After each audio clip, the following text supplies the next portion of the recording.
Ready to dominate at the plate? Blast Baseball is trusted by more major league and college teams than any other hitting solution. The Blast sensor attaches to the knob of any bat, providing real-time feedback with every swing. Go to blastmotion.com and enter code NOWD1 at checkout to save $25.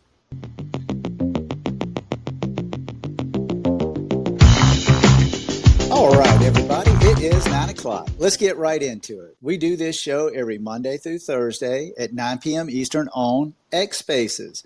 I'm Alan Gay, and this is Now D1 Speaks. Hey, we got a really cool show tonight.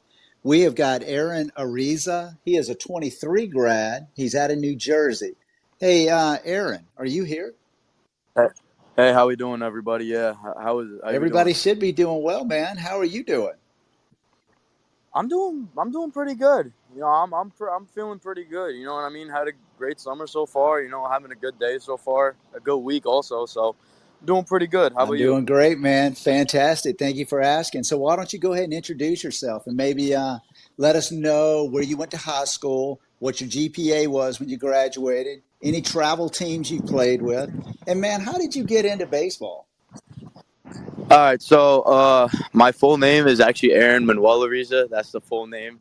I have a 4.0 GPA. I've maintained a 4.0 GPA throughout all my 4 years of high school. I go to St. Joseph Regional High School. It's an all-boys college preparatory school in Montvale, New Jersey. You know, it's big sports school up in here in North Jersey. People see New Jersey as a small state. You know what I mean? They don't think they got talent, but you got kids like me and a bunch of other my friends and fellow athletes that come out here and just dominate at the next level. And so you want to know what else? Oh, my travel teams. Yeah. So So last year when I was going into my senior year, my first travel team was called TKR Reds, also known as Tom Kane's Recruiting, out of Staten Island, New York. Shout out to Coach Kane and Coach Javins. You know, I mean, they both gave me a place to play last year. I played in many great tournaments. I played with many great kids.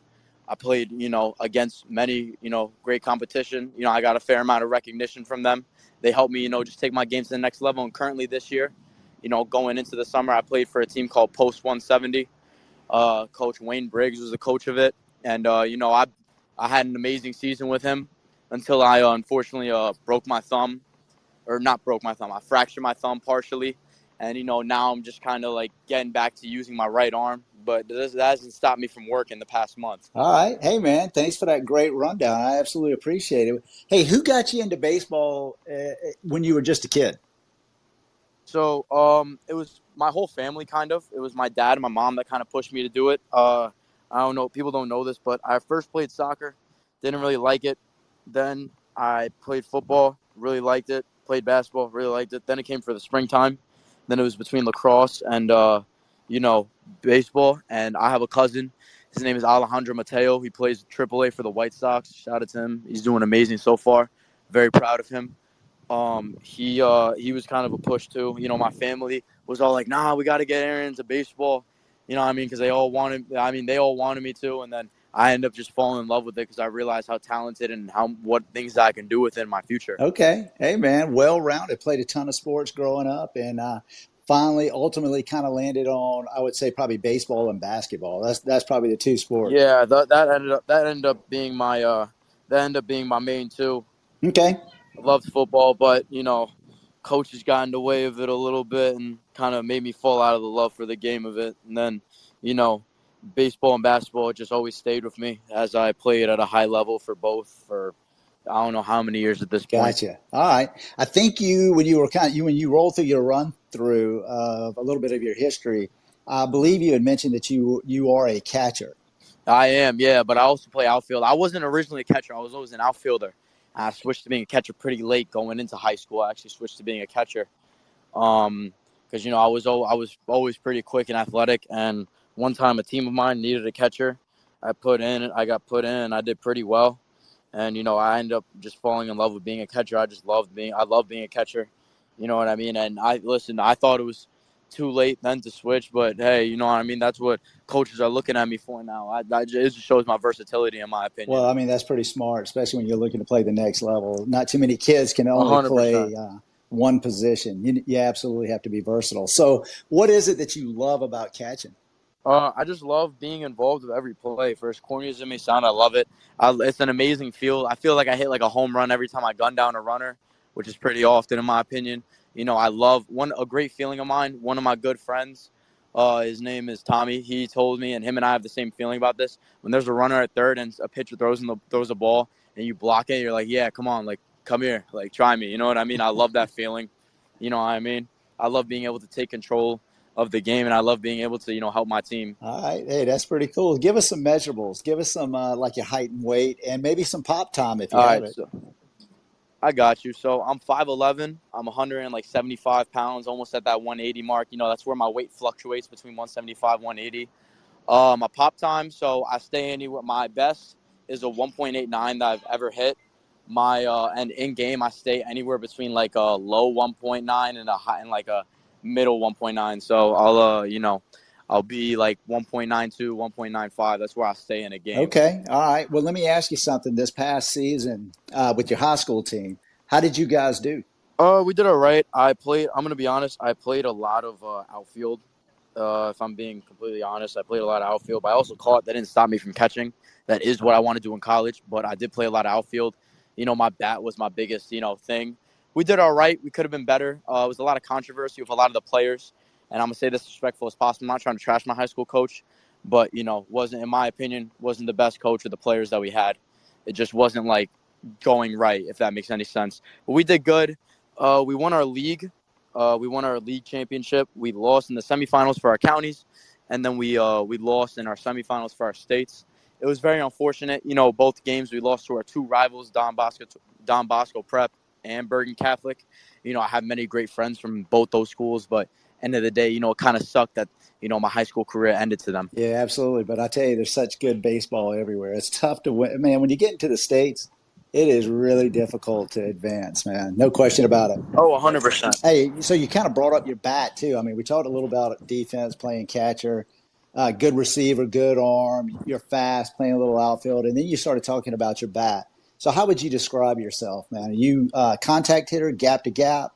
I'm a contact hitter. You know what I mean? I'm gonna be honest. I remember my stats. So at the end of the summer season, because my team, unfortunately, well, I don't know why. I have a thing for losing the semifinals. My team lost in the semifinals for our league, and I ended up actually batting. But for as believable as it may be, these are the stats that are on Game Changer. I can have my coach. If anybody's in here, or if anybody wants to know, just let me know. I can send them. My coach has them. I hit 500. I had I had a fair amount of singles. I only had one double and I only had one home run, but everything else was a single. So that kind of tells you how I am. I do hit hard singles, but I'm a big singles guy. You know what I mean? I can hit a double. I can hit for power, but I like to just get the bat on the ball and put it in play. I like to be an RBI guy. When there's guys on base, I love it. You know what I mean? I'm willing to do whatever I can to get the runs in. Okay. Hey, man, I got you. Hey, everybody that's joining, thank you so much. Absolutely appreciate you guys being here. If you did get in late, don't worry about it. We record this space. We're going to be able to tweet it out, retweet it out later in its entirety. Tonight, we're talking with Aaron Ariza. He is a 23 graduate. He's out of the state of New Jersey. He's an outfielder, catcher, really utility, got a ton of speed, great contact hitter as well. So, Aaron, let me ask you something, man. How have you been able to stay motivated, throughout your prep career? What's pushing you to continue to get better? I'm gonna be honest, just like looking at other people. In my opinion, just looking at my cousin is a big thing. He's big into pushing me. Myself, what I do, besides him, I just look at other people. I kind of take that as fuel.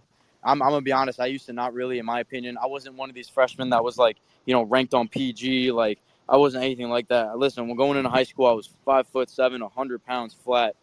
Like I didn't know what I was doing.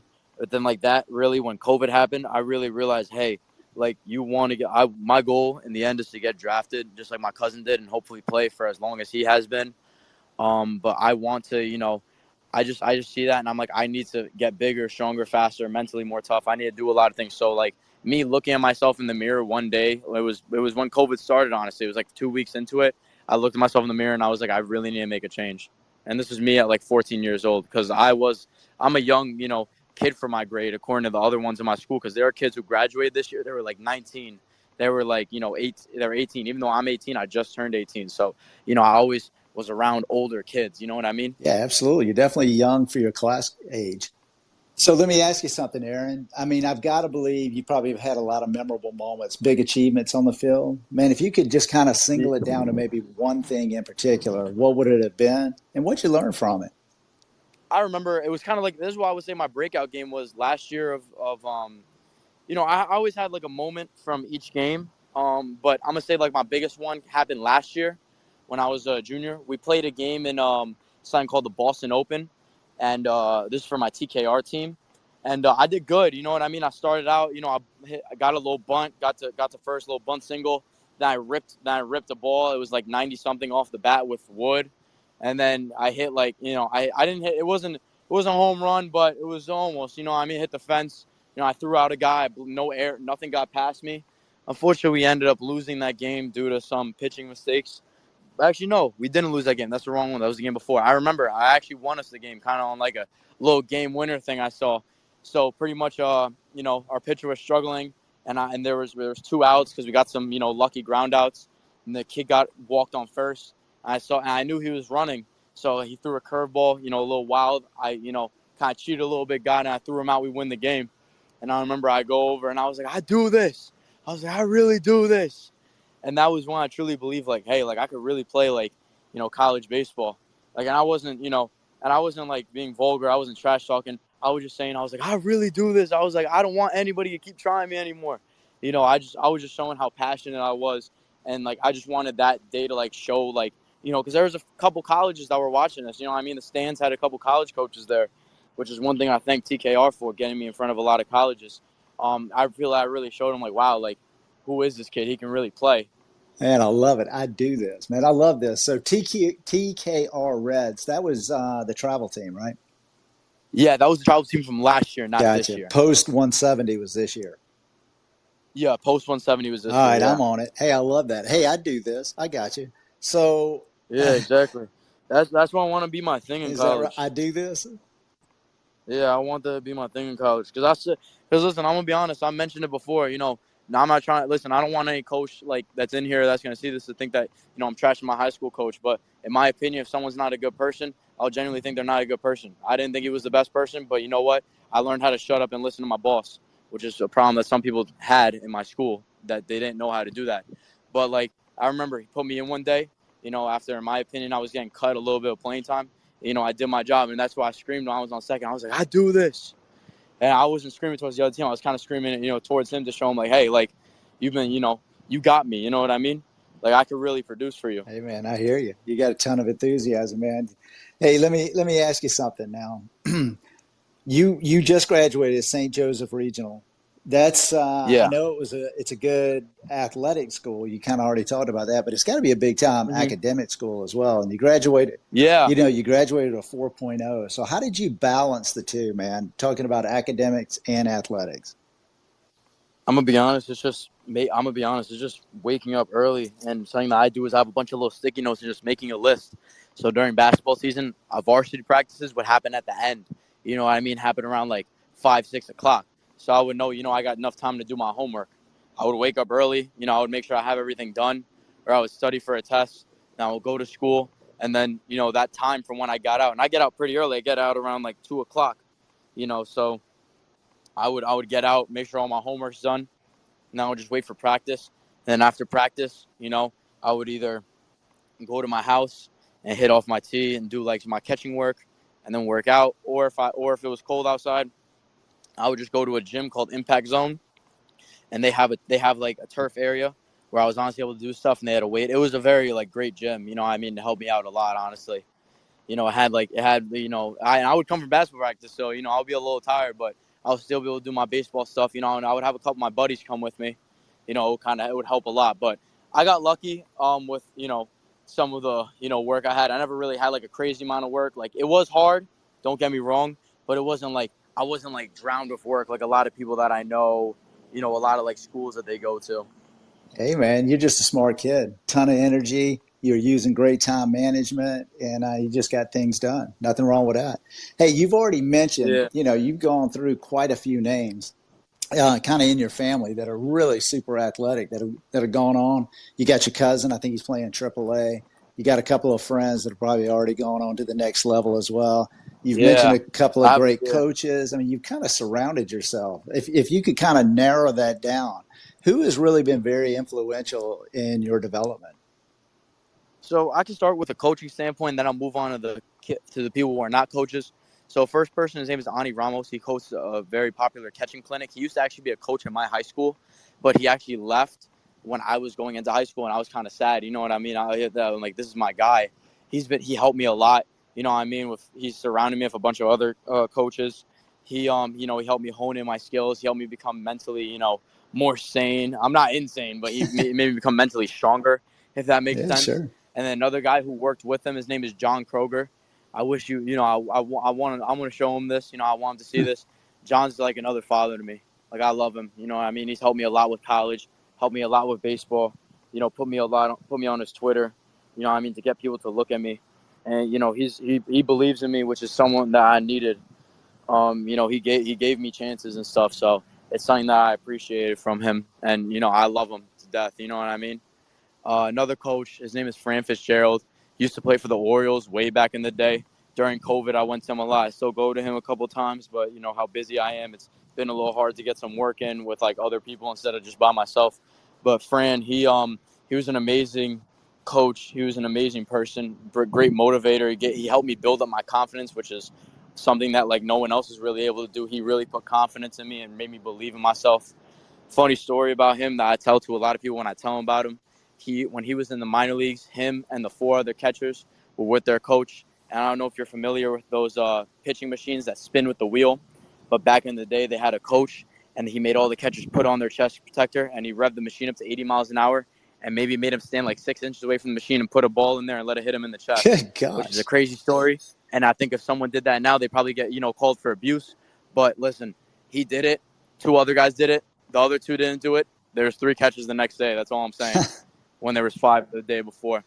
And listen, I'm gonna be honest with you. I did it. He had a machine at his facility. I was like, all right, let me see this. So I did it.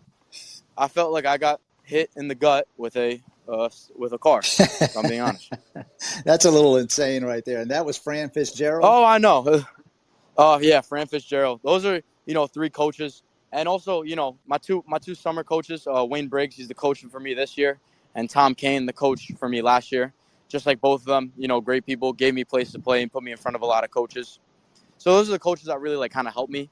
And then there are people that were my friends that helped me. I mentioned my two cousins before. There's multiple people that I want to mention, but I'm gonna just put them in a little group. My basketball teammates, even though they're not baseball associated with me, one kid, I'm gonna mention the name, Brandon Benjamin, Makai Clintman, and Shakur Merritt. Three of my best friends. I love them, and also Devangel Guerrero. All of them are playing a sport at the next level. Shakur is playing football in college. Makai is playing professional basketball in Sweden, and Brandon has a bunch of Division I looks, and Devangel's playing at Harvard. So I've been surrounded by a good group of people, a strong group of people. They've had my back. They've helped me with baseball, even though they don't know that much. They still do what they can to help me whenever some people aren't available. And I have a lot of great baseball teammates that I've played with. They're amazing people. So that group of friends that I have just been nothing but nice. A big person I want to shout out to, if I'm gonna show him this too, Tommy Zatolo. He's a catcher in my grade. Him and I every day this summer have just been going up every single day and working. And then my cousin came back, so he would join us too. Tommy's been nothing but nice to me. Tommy was the only person I knew going into my school because our fathers worked with each other. And even though him and I were both fighting for the same position, we just bonded with each other. He's been an amazing person. He's been, nothing but nice to me. He's helped me. I've helped him. We each had our own issues with our, catching abilities that we've gotten over, but it's because of each other. Like, we feed off each other's strengths. Man, Aaron, I tell you, you've really surrounded yourself with a lot of good people. I'm talking about older people as well as friends. I mean, you have made tremendous bonds, and people have had a big impact on you, and you've really reciprocated by appreciating it very, very much. Really cool, man. Thank you for kind of Mhm. walking through all that. Yeah, and listen, I have like younger kids. He's like my little brother. It was his first year on varsity. His name is Nayland Navarro. He's a 25. Listen, I won't be surprised if you hear about him one day. He's amazing. I mean, he's a little Dominican kid. He has it all. He has everything he wanted to pitcher. He's like my little brother. I just want great things for him. Man, You know what I mean? He's been someone that's kind of like helped me when I've gone through it during the season. When my head's down, he came over me and be like, "Yo, like we'll get through this." You know what I mean? like we'll be fine. Hey, that is so cool. So let me ask you something. When you're getting ready for a game, what is it that you would do? Did you have any particular rituals, or do you just have? This is my favorite Oh, part. well, tell us about it. This My favorite. All right, so people call me a little insane, but I love the C4 energy drinks. I drink them before a game. I do a little. I make sure I get prepared before I go to the field because my teams always will want us there an hour before.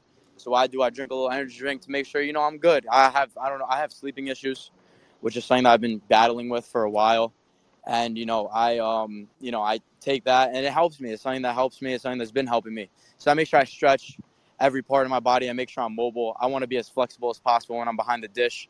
I make sure I'm, making my arms, make sure my arm is good. I want to make sure I'm loose before I get to the field. So, even during travel ball last year when I was in another state, I would still do the same thing, just in my hotel room. Then I would get to the field.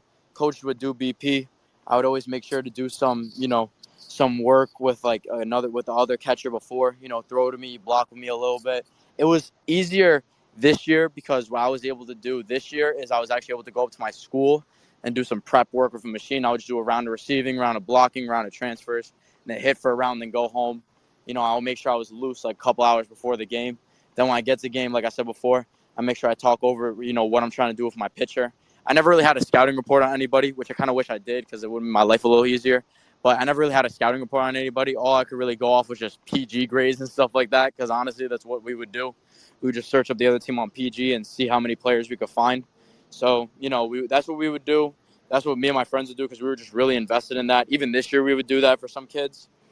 But yeah, we just make sure we want to know who we're going against, and we want to know like how difficult the battle that we're gonna have, the day that day Yeah, for is. sure. Hey, man, anybody that's listening to PG is just perfect game. And man, hey, you got to do what you got to do. Hey, Aaron, I've got to tell you, man, I'm really enjoying this evening. You were carrying the interview, man. You got a ton of energy. You got a great attitude about yourself.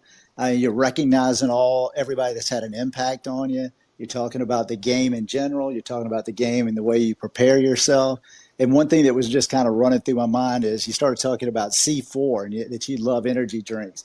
And I was thinking to myself, if Yeah. there's one kid that probably doesn't need an energy drink, it's Aaron. But all, Yeah, it's not really me. I'm gonna be honest. Like I said before, I've been battling like sleep issues. I mean, I don't know what's been going on. It's just like so many things happen throughout my day that it's hard to stay awake. Sometimes I'll like be with my friends and I'll look up and be like, oh my god, it's 2 in the morning, and I won't even realize. I'll think it's like 2 in the afternoon. You know what I mean? well, I just have so many things that always go through my mind and so many things I just want to do that. Like honestly, if I tried to stay up one night, I don't think it would really be that much of a challenge for me. You I know what I do. mean? I hear you, man. Hey, you got a lot on you. You just graduated and you're really kind of looking at your future. So I'm sure there is a lot on your mind. Speaking of your future, really, what are your goals? Maybe short term, and then really, what are you trying to accomplish over maybe the next 2 to 5 years? So short term, I just want to find a college that's gonna give me a chance to earn playing time. I'm not saying like give me playing time because I don't want it to be like that. I wish it was that easy, but I want a college that's gonna like give me a chance to play, and I want to be. I want my name to be on something in that college, whether it's for most singles, most stolen bases. You know what I mean? Like most something like that. I want to make my mark at whatever college I go to. So that's my short term goals. My long term goals, I want to get drafted and play as long as I could play. I hear you. That's my long term goals. Obviously, I make sure I'm getting an education, which is important because people don't. I'm not saying this just because someone's telling me to say this. I'm saying it because it's like important. But I need to. That's important for me to like get drafted and stuff. Heck yeah, absolutely. So, hey, again, everyone that's joining, thank you so much for being here. I mentioned earlier that we record this space and we record it so we can retweet it, but we also record it because we turn it into a podcast. The podcast is now D1 Speaks. It's on every major platform that's out there. Our core guests are really uncommitted high school and junior college prospects. And then our core audience are college coaches. And it really is, it's a good environment. It gives guys the opportunity to get on and say, hey, I'm not only am I successful on the field, I'm successful off the field. And let me kind of talk about that. So, Aaron, we're sitting here talking, hey, Yes. man, you just graduated 23. I know you want to play at the next Yeah. level. You're looking for an opportunity. Hey, man, it's kind of late in the recruiting process. Kind of give us a Yeah. sense of, where are you and what do you think your immediate plans are? So, my immediate plans, if I'm being honest, is to either take a gap year and just train, and then play for my team that I played for again this year. During the spring and summer. That's my one plan. My other plan is there's a school called Sacred Heart University that if everything completely doesn't go well and no college, nothing, then I'm gonna go there and walk on to that team because that school has my major and has what I want to do. And listen, if I walk on, all I say this, I just need a chance and I could show that I could definitely make the team. You know what I mean? I don't like to talk. I like to talk a lot, but it's like I don't like to talk a lot about myself. I'm more in like, hey, let me show you what I can do. I don't like to be like, oh, yeah, I can do this, this, and this. Like, yeah, okay. Like, yeah, you can. But I just like to show people what I can do. Okay. You know what I mean? So all I hope that if I do go to that school, all I hope is I just get a fair chance to, showcase what I can do and not get cheated. And listen, if something happens where I don't, I can always just show, I can always just do other things and maybe look for another home as 3 years of eligibility left. Absolutely. So what's your potential major? What are you thinking? So I'm doing like exercise science because I want to go into like physical therapy. That's what I want to be in case I don't, play baseball after college for like a long enough point to where I'm like, cool with how much money I have. Yeah, absolutely. That's a big time major. Kinesiology, exercise science. I got to tell you, man, Yeah. ton of biology. Yeah, I mean, you're going to wear yourself out. So I'm just kind of curious, where is Sacred Heart? Sacred Heart's in Okay. Connecticut. It's only an hour 30 away from where I am. I'm in Bergen County, New Jersey, if anybody's familiar with that area. I'm like 15 minutes away from New York. Okay. All right. Thanks for that. Appreciate it, man. Absolutely. So let me ask you something. And again, man, this has been a fun night, man. I mean, you got a great attitude. There's no question about it. You're kind of guy that people, I'm sure, are just kind of drawn to you. You got a ton of energy, Mm-hmm. great conversation. Yeah. So one of the questions that I always just kind of like to end it on is if you had an opportunity to kind of help a younger generation out, man, if you had the opportunity to talk to maybe a couple of kids that were just coming into high school and they were good baseball players and they really want to be good baseball players for as long as they can be, what kind of advice would you give them? So I actually had a chance to kind of do something like this. So I don't know if you remember the coach that I first mentioned when you asked me to shout some people out was Ani Ramos. He holds like catching clinics and a catching academy. That's his Right. thing. He's the guy that you just So missed working with. Right. yeah, Okay. yeah, I did.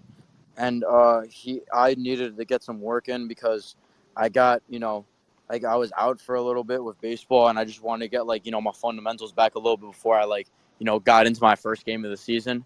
And I went to him, and he said, "Hey, we only got one class," and it was of a bunch of kids who were like 26s and like 27s. So he asked me, he was like, "Yo, can you like talk to them?" I was like, "Yeah, of course." And what I told them pretty much was just listen. Right now, work on your body and work on your skills. Those are the two main things that you can't. I told him, I said, listen, I asked anybody. I remember I asked him, I was like, raise your hand if you're a 5-star prospect. No one raised their hand. I said, college coaches are not going to respond to you right now. I said, I said, I'm not trying to sound like an ass. You're not that good, but that's right now. I said, you guys soon will be able to reach out to college coaches. I said, in a couple months, 25s, because there was no 25s there. There's 26s and 27s. I was like, in a couple months, 25s are going to be able to reach out to coaches, but that's still for a couple months. Mind you, this is like Mayish. This was like Marchish, like April, beginning of the season. So I told him, I said, none of you guys can realistically reach out. I said, but that shouldn't stop you from going to camps. That shouldn't stop you from, doing things that, will put you out there. Because listen, if a coach sees you and for some reason he likes you, he's going to be able to track you from when you're a freshman, sophomore, and junior in high school and maybe offer you at some point. I was like, so work on your mentality, get familiar with the game, work on your physical ability, work on your body, hit the weight room, make sure you're, doing skill work. I said, listen, if you can't find a pitching machine, if your school isn't like mine and blessed to have a pitching machine, for as messed up as my school has one, a pitching machine, it is one. Find someone that can help you get one, or find somewhere where you can get working. You can get working with anything. I get working with just a tennis ball. When I'm able to go out, I throw a tennis ball against the wall and I work on my receiving, or I work on my reaction time, or I work on my transfer. You can do a million things. You just got to want it. In the end, it's really you just got to want it. Hey, man, that's great advice all the way around. I got to tell you, when your playing days are over, I think you got an opportunity to coach and scout. Yeah, I would love to. I would honestly, I would love to because I have I have another cousin who was obviously into baseball. His name was Chris Navarro. He went to Monroe Community College, and he was very good. Unfortunately, injuries got the best of him. Had a chance, was actually getting looked at by the Mariners, and then they found out he was injured, and then they kind of just let him go. But he was he was a big force for me too. He was the one who kind of helped me with this mentality that you gotta want it. You know what I mean? Absolutely, man. He told me, he says, listen, you can be D1 and still not get drafted. He said there are guys who are D3, D2, NAIA, JUCO who got drafted or signed before guys who are D1. Sure, absolutely, no question about I'm it. not trying to throw any shade on. I ain't trying to throw any shade on none of these guys, but listen, there are guys out there who should be Division 1, but just didn't get the opportunity, or didn't get lucky, or didn't have the grades, or didn't get the financial chance, because financiability, or if that's even a word, holds back a lot of people. Hey, Aaron, you're 100% right. There's no denying it, man. Hey, you got a good sense about yourself. You're a pretty smart kid, man, all the way around. Yeah, you got some Appreciate it. street smarts too. I can tell. Yeah, I know. Listen, I know a lot of people. And just because I know a lot of people doesn't mean they're all my friends.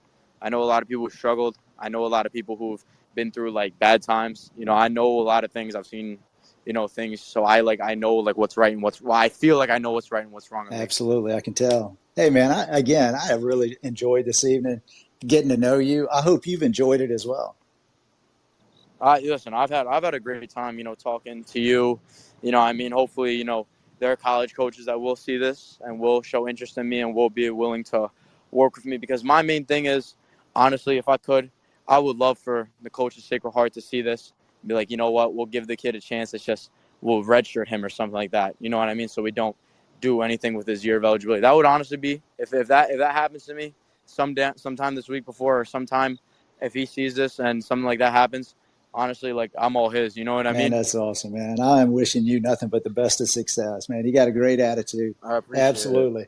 Hey, everybody that is listening, again, I do this Monday through Thursday. This week, we're actually going to take off tomorrow. I've got a couple of personal things that are going on, so we're not going to be back live until Monday night. So I hope everybody's got a great 4 days. I'm about to have a great 4 days myself. Aaron, man, thank you so much for being here. And again, I wish you nothing Of but the course, best of I had a great success. time. Yeah, absolutely, man. Yeah, thank you. I appreciate you for having me. Seriously. Absolutely. All right, guys. Hey, we're going to end it here for tonight. So good night. Hey, let me ask you something. Are you ready to dominate at the plate this season? Blast Baseball is the #1 hitting improvement solution, trusted by more major league, college, and travel ball teams than any other. The Blast sensor attaches to the knob of any bat, providing real-time feedback with every swing. Metrics are automatically sent to a smartphone app, generating insights that allow you to analyze and improve your hitting like never before.